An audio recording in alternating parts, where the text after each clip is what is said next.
que é para ser suportado. O luto não pode ser para sempre.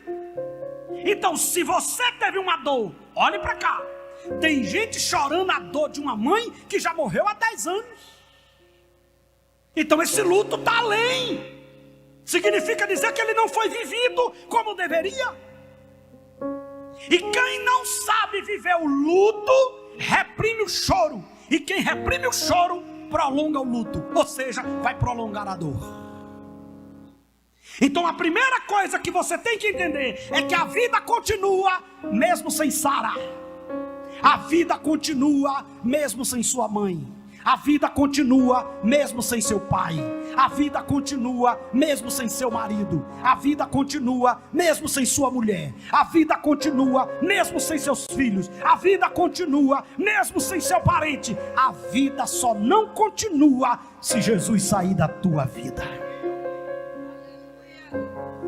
Tem alguém perto de você precisando ouvir isso? Pegue na mão dessa pessoa e diga: a vida continua apesar da perca. A vida continua apesar do luto. Mateus capítulo de número 5, versículo 4. Bem-aventurados que choram, porque eles serão consolados. Chore. Viva o luto. Agora viva o luto para que ele passe. Por quê, pastor? O luto não é para sempre. Temos que aceitar e encarar a vida e seguir a caminhada. Olhe para mim. Abraão perdeu a mulher submissa, que seguiu ele, desejável e que ele amava. Quando ela morre, ele chora, se lamenta, enxuga as lágrimas, levanta e diz: a vida continua, eu tenho que resolver as coisas. Eu tenho que resolver as coisas. Eu tenho que resolver as coisas. Então tem gente que não entendeu isso e precisa ler 2 Samuel, capítulo 12, versículo 20 ao 23.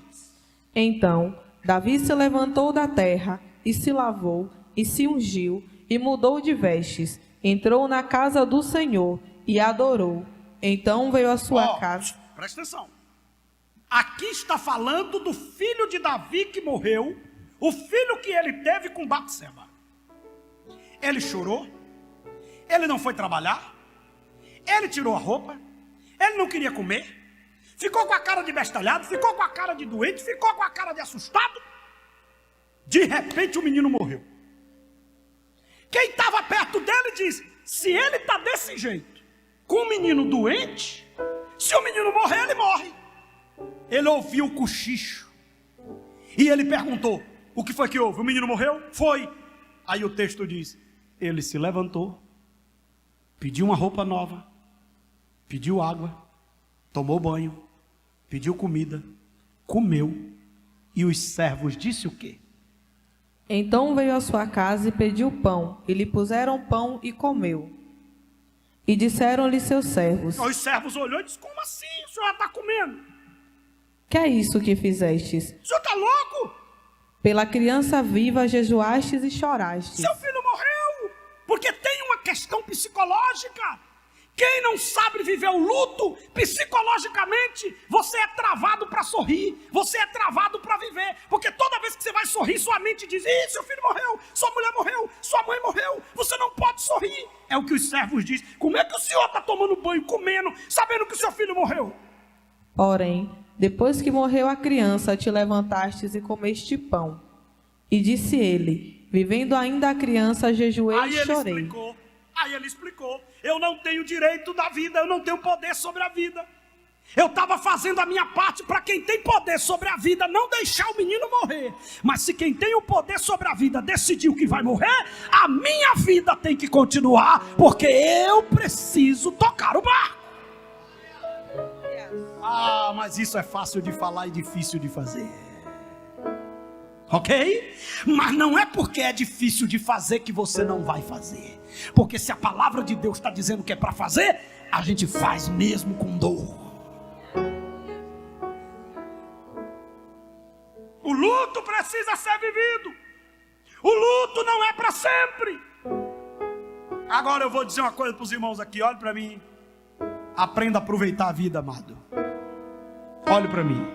Seu marido está vivo, abrace ele todo dia, beije ele todo dia, chame ele de meu nego, meu cheiro, meu amor, meu urso, meu... chame. Porque no dia que a vida não tiver mais, você não vai ter nenhuma consciência pesada. Sabe o que Abraão estava dizendo? Morreu. Estou sentindo, mas eu aproveitei essa negona. A gente viveu bem esses anos todos.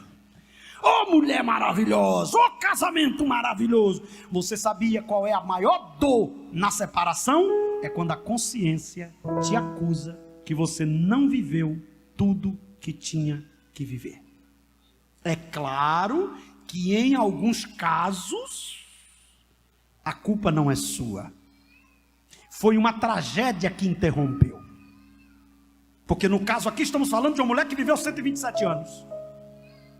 E tem pais que perdeu o filho com 5 anos. Tem mulher que perdeu o marido na lua de mel. Tem marido que perdeu a esposa com 6 meses de casada. Não deu para viver tudo. Mas a gente tem um negócio que consola a gente. O que é, pastor? A fé. A fé que Deus está no controle, mesmo quando a gente não entende o que está acontecendo, nos faz ter força para batalhar e viver e continuar a caminhada, mesmo diante da luta. Então olha para o teu irmão e diga: aprenda a tocar o barco mesmo com essa dor.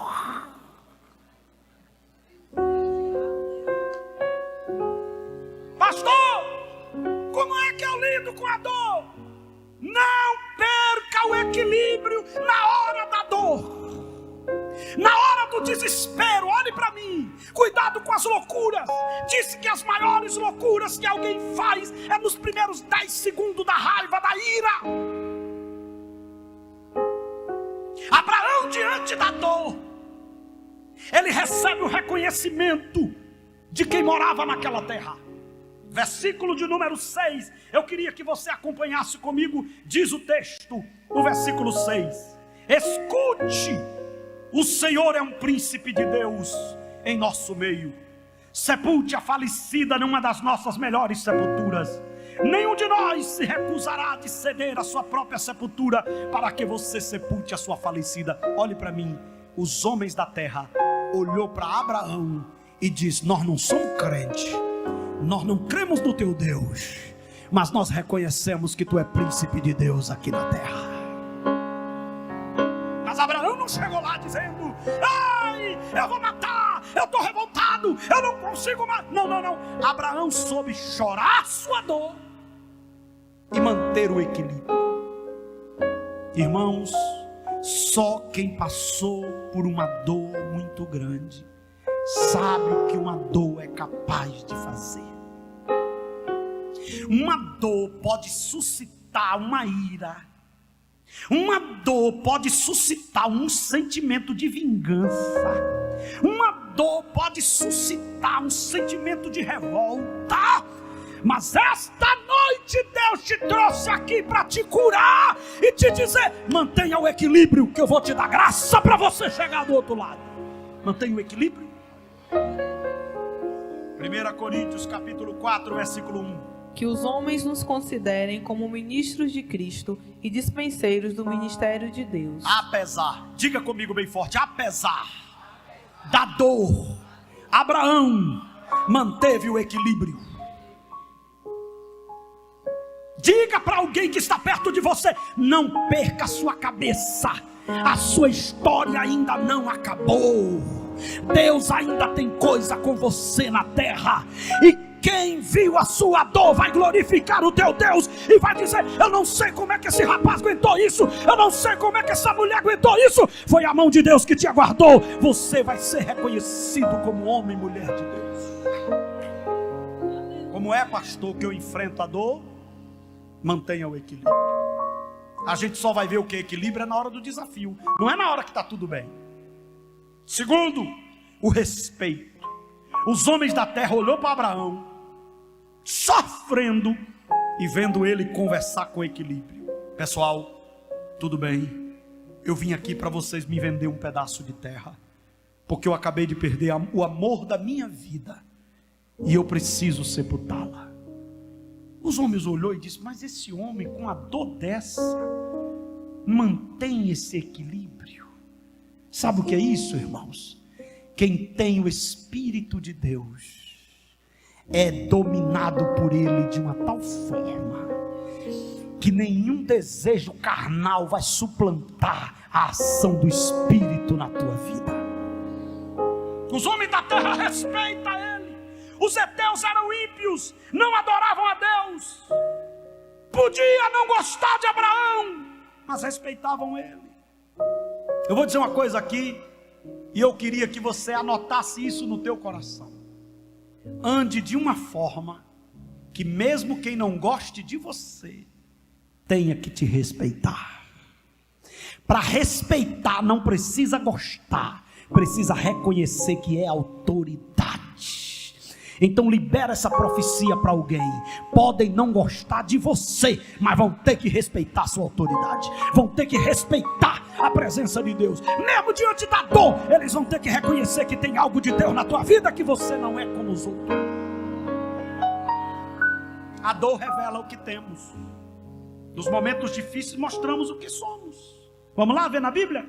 Jó 1:1. Havia um homem na terra de Uz, cujo nome era Jó, e este homem era sincero, reto e temente a Deus, e desviava-se do mal. Olhe para mim, quando eu falo de dor, nenhuma fora Cristo é comparada a de Jó. Nenhuma fora Cristo. Imagina você estar em casa em um dia e receber a notícia que tudo que você construiu ao longo da vida roubaram. O que sobrou, caiu fogo do céu e queimou. Depois você faz 10 sepultamentos de 10 filhos em um dia. Só sobrou a mulher. Quando a mulher olhou para Jó, que viu naquela situação, disse: meu filho, amaldiçoa esse Deus e morre. Eu tenho até uma mensagem dessa que eu preguei aqui sobre a mulher de Ló. A mulher de Jó, a mulher de Jó é mal compreendida. É uma das mulheres que é mais mal interpretada na Bíblia. Uma mulher que estava com um marido que era temente, que era fiel, que era crente, que não pecava, que desviava do mal. Nenhuma noite, nenhum dia veio ele perder tudo. Imagina como você se comportaria sendo mulher de um homem que segue a Deus e de repente ele perde tudo. Ela cometeu uma loucura. O que ela fez é uma loucura, mas a história dela não pode ser julgada pela loucura, porque ela foi fiel a ele até o final. E tem mais, ela foi o ventre que Deus deu novamente os filhos para Jó. Agora quando Jó está naquela situação, olha o que tinha dentro dele: dor para esbagaçar. Eu não estou falando dorzinha não, é dor para esbagaçar. Ele olha e diz: nu, saí do ventre da minha mãe, nu tornarei para lá. O Senhor me deu, o Senhor tomou. Eu não sei o que está acontecendo, mas bendito seja o nome do Senhor.